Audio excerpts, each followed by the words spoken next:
El comandante Bethrak Soln llevaba 42 ciclos estudiando razas inferiores y nunca había visto nada que lo preocupara. Hasta esta mañana. Desde el puente de observación del cónclave de Osaban, miraba hacia abajo, hacia la superficie del planeta que sus mapas llamaban simplemente Sector 16, aunque los humanos lo llamaban algo más poético: Tierra del Fuego. Abajo, en la niebla helada, algo se movía entre las ruinas de la estación de retransmisión que sus fuerzas habían destruido 4 horas antes. No era un animal. Era demasiado deliberado para ser un animal. Era una figura humana, sola, moviéndose entre los escombros con la misma calma perturbadora con la que un Cirbani senior revistaría un informe de rutina. Bethrak apretó los dedos alrededor del borde del panel de control. Habían cortado todas las comunicaciones humanas en este sector hace 3 horas. Sin señales de radio, sin enlaces satelitales, sin transmisiones codificadas. Sus técnicos habían sido extraordinariamente minuciosos, quemando cada frecuencia conocida, colapsando cada protocolo de encriptación que la inteligencia Tirbani había catalogado durante 8 años de vigilancia silenciosa. Habían hecho lo mismo en los otros 11 sectores de forma simultánea. Los humanos estarían ciegos, mudos y descoordinados. Ese era el plan. La figura en la ruina se detuvo. Levantó algo. Un espejo, quizás.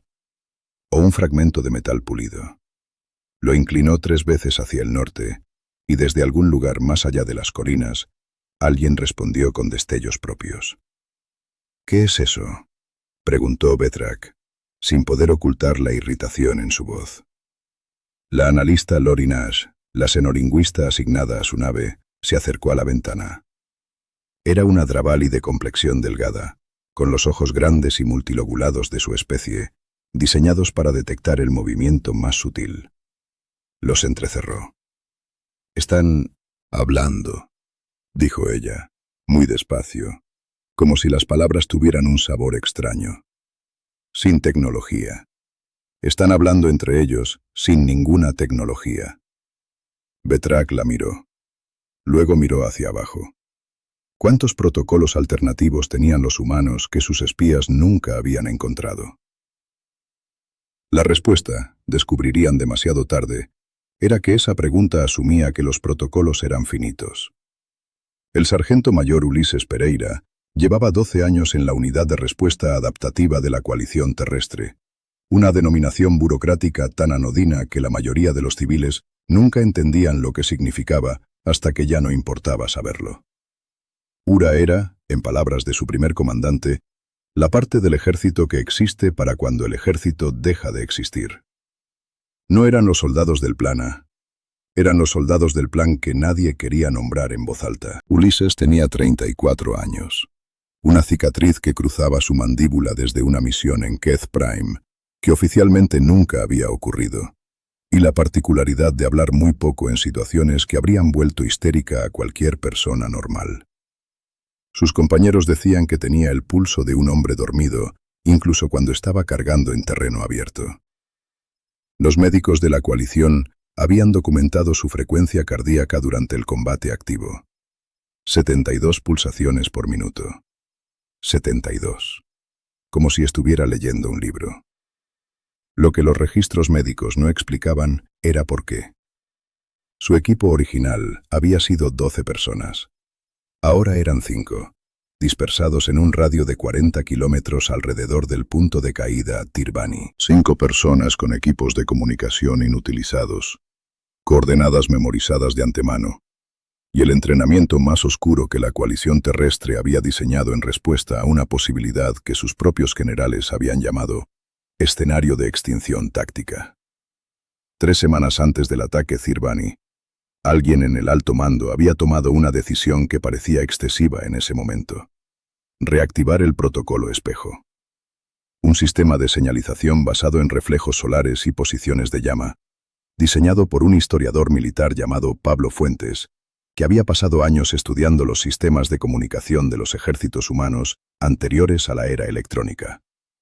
Semáforos, heliógrafos, fuegos de señal, patrones de humo. El protocolo espejo los integraba todos en un único léxico táctico que podía transmitir órdenes complejas, coordenadas y estados de amenaza sin emitir ninguna señal electromagnética detectable. Los Tirbani habían quemado cada frecuencia del espectro. No se les había ocurrido mirar hacia arriba para buscar reflejos de luz solar. Ulises terminó de transmitir su mensaje y bajó el fragmento de espejo. En su mente contaba mentalmente la respuesta que llegaba desde las colinas, procesando los destellos con la misma facilidad con que otro hombre leería texto impreso. Confirmado. Romeo en posición norte. Ángulo de ingreso despejado. Esperando tu señal. Romeo era la teniente Cristina Aldana, 27 años, tiradora de precisión. El registro de la coalición le atribuía 43 eliminaciones confirmadas en 3 teatros de operaciones distintos, pero ese número llevaba 2 años sin actualizarse. Ulises miró hacia el cielo, hacia la silueta casi imperceptible de la nave Tirbani que orbitaba en el límite de la atmósfera. Luego miró su reloj. No el reloj electrónico, que estaba muerto, el reloj mecánico, el que le había dado su abuelo, que había sido marino, porque los marineros siempre habían entendido que el océano podía quitarte todo excepto el tiempo, si tenías la previsión de medirlo sin electricidad. Faltan 4 horas para que oscurezca. Y entonces comenzó a moverse. Lo que nadie les había dicho a los Tirbani sobre los humanos era que su historia era, en esencia, una historia de adaptación al desastre. Lori Nash lo entendió de golpe mientras monitoreaba los patrones de actividad en la superficie, y el entendimiento llegó con la violencia específica de una idea que reorganiza todo lo que creía saber. Había pasado 8 años estudiando a los humanos. Había catalogado sus idiomas, sus estructuras sociales, sus rituales de duelo y sus sistemas económicos. Había presentado informes que describían a los humanos como tecnológicamente dependientes y comunicativamente frágiles ante la interrupción de infraestructura. Esos informes habían sido fundamentales en la justificación del protocolo de supresión. Había estado completamente equivocada. Los datos que llegaban ahora a sus pantallas eran incomprensibles dentro del marco teórico que había construido durante casi una década. En 12 sectores simultáneos, las fuerzas humanas no se habían detenido. No habían entrado en pánico. No habían esperado órdenes que ya no podían llegar. Habían continuado operando con una coherencia táctica que sus modelos de comportamiento describían como imposible sin comunicación centralizada. «Comandante», dijo Lorin, y su voz sonó extraña incluso para ella misma. «Necesita ver esto». Vetrak se acercó. En el mapa táctico, cientos de marcadores de movimiento humano se desplazaban con una precisión que no tenía sentido. Convergían. Se coordinaban. Se posicionaban en ángulos que solo tenían lógica si cada unidad supiera exactamente dónde estaban las demás. «Interferencia de nuestros sistemas», dijo Vetrak, porque esa era la explicación más razonable. «He verificado 3 veces», respondió Lorin. «Nuestros sistemas funcionan correctamente. Son ellos. Se están coordinando sin señales detectables». Hubo un silencio en el puente. La primera de las sorpresas llegó en ese momento. Un técnico Tirbani llamado Boraz Mel, que monitoreaba las emisiones de la superficie, soltó un sonido breve y agudo que en su idioma era el equivalente de una exclamación involuntaria. «Luces», dijo. «Están usando luces. Y humo». Lorin miró la pantalla de Boraz y sintió que algo en su comprensión del universo se desplazaba varios centímetros hacia la izquierda. En la superficie, en múltiples ubicaciones, los humanos estaban usando señales visuales. Espejos, fuegos, humo de colores distintos, generado con materiales que probablemente habían preparado con antelación. Era primitivo. Era ridículo. Era completamente indetectable para cualquier sistema de supresión electromagnética diseñado en los últimos 200 años de tecnología Tirbani. «¿Cuánto tiempo llevan desarrollando esto?», preguntó Lorin casi para sí misma. Borat consultó la cronología. Los registros de señalización visual en su historia militar se remontan a aproximadamente 5.000 años. 5.000 años. Los Tirbani habían descartado esa tecnología como obsoleta hace 3 siglos. Los humanos nunca la habían abandonado del todo. La habían archivado, mantenido y aparentemente integrado en sus protocolos de contingencia más modernos, como si supieran que algún día alguien intentaría silenciarlos. Y en ese momento, en la superficie helada del sector 16, algo explotó. Ulises no corrió. Caminó. Eso era lo que la analista Lori Nash vería después en las grabaciones, y lo que la perseguiría durante años. El hombre humano que caminaba mientras las defensas de la estación de avanzada Tirbani ardían a su alrededor. Caminaba con un rifle en una mano y un dispositivo de carga en la otra, y su postura no era la de alguien que atacaba. Era la de alguien que ejecutaba una tarea que había ensayado tantas veces que ya no requería atención consciente. El ataque coordinado había comenzado a las 18:47, hora local, con exactamente el margen de error de 12 segundos que los protocolos de sincronización manual permitían.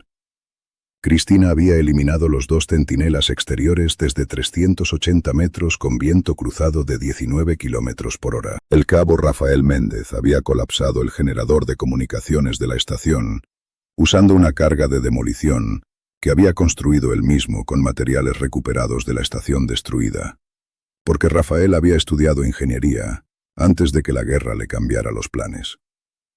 La soldado Claudia Vera había bloqueado la salida norte con una combinación de trampas de fragmentación y una paciencia que sus instructores habían descrito como clínicamente inhumana. Y Andrés Bosch, el miembro más joven del equipo, 19 años, hijo de un mecánico de Buenos Aires, había hecho algo que nadie le había ordenado hacer y que ningún protocolo contemplaba específicamente.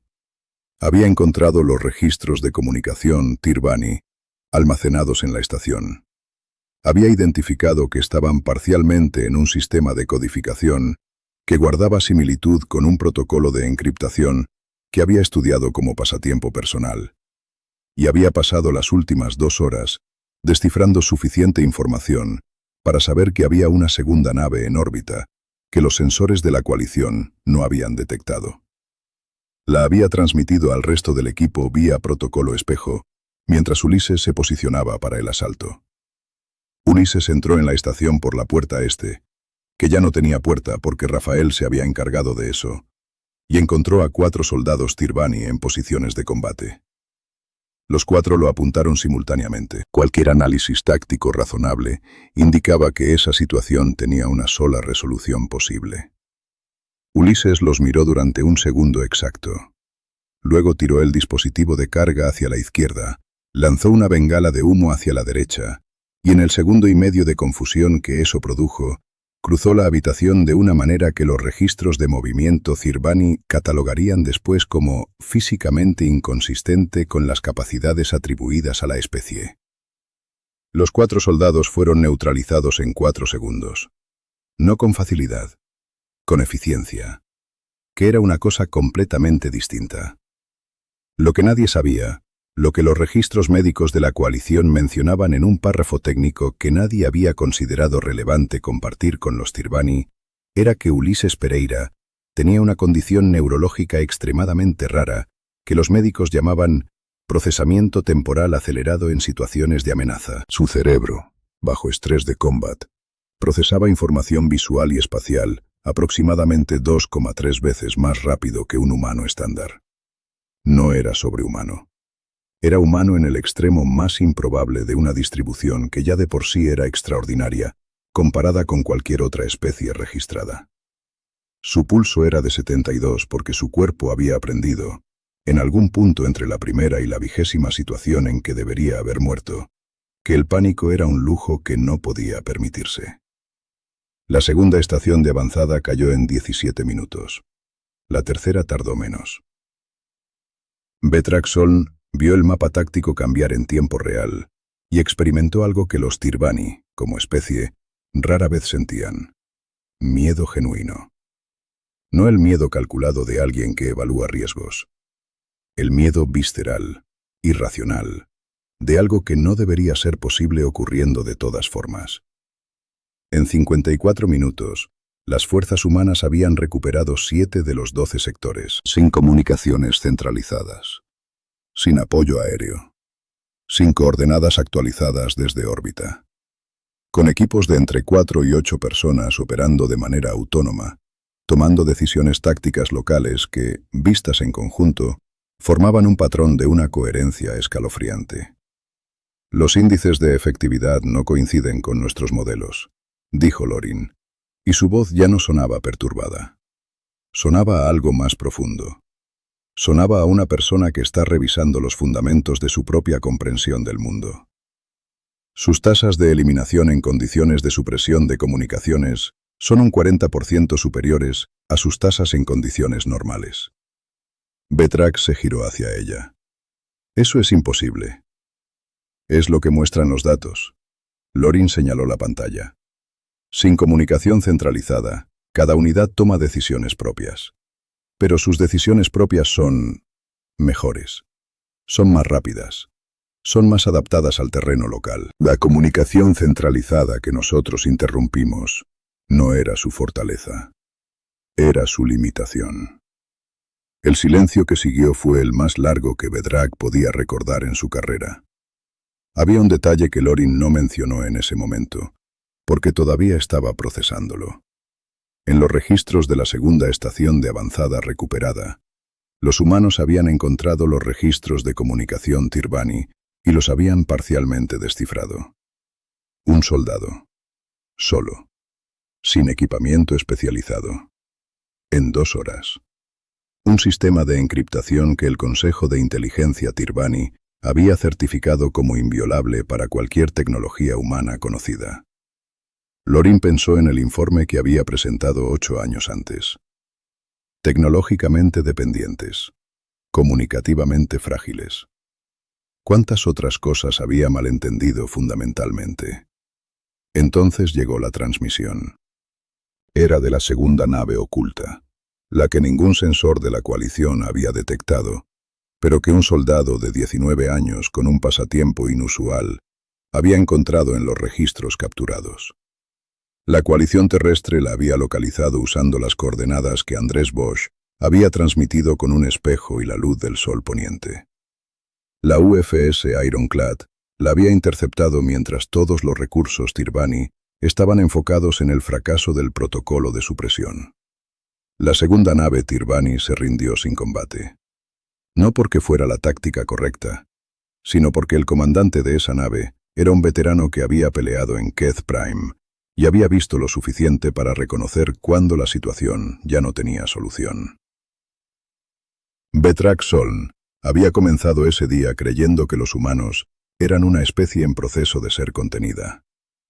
Lo que la jornada le había demostrado era algo que tendría dificultades para articular en el informe que el Consejo le exigiría. Ulises Pereira apareció en la pantalla de comunicaciones, porque los humanos habían restaurado suficiente infraestructura para establecer contacto en menos de 2 horas. Estaba de pie, sin adornos, con la misma expresión tranquila que Lorin había observado durante todo el día. Tenía una mancha de humo en la mejilla izquierda y el reloj mecánico visible en la muñeca. Ese detalle particular que Lorin recordaría siempre.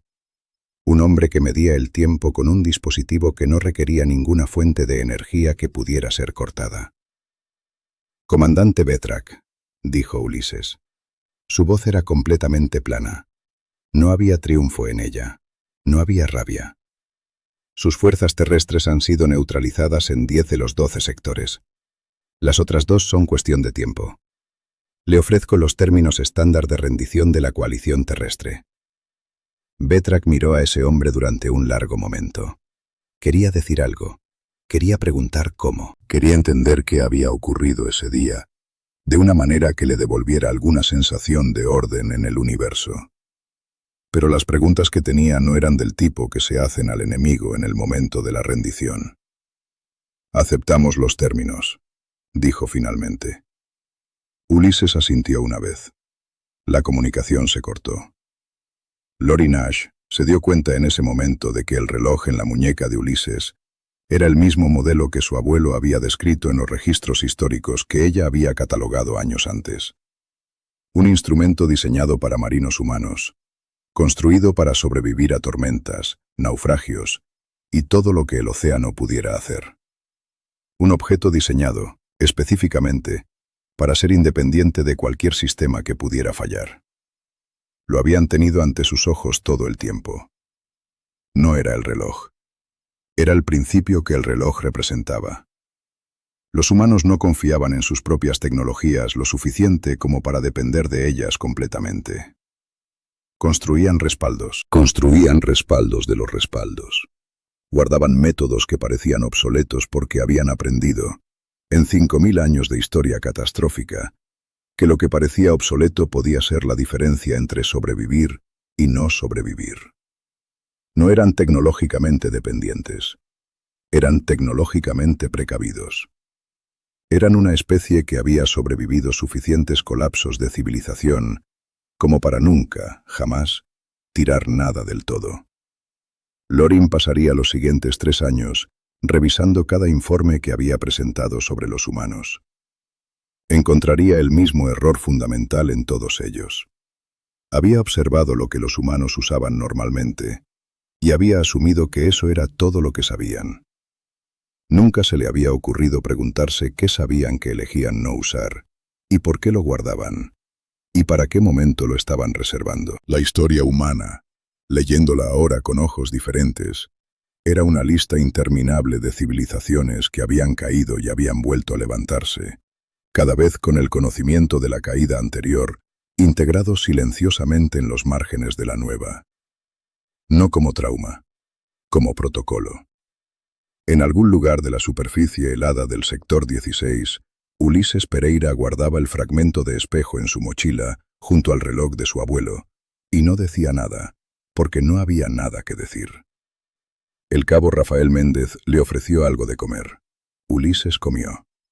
La teniente Cristina Aldana empezó a contar los destellos de señal desde el punto de reunión norte, procesando mentalmente la información sobre el estado de sus unidades dispersas.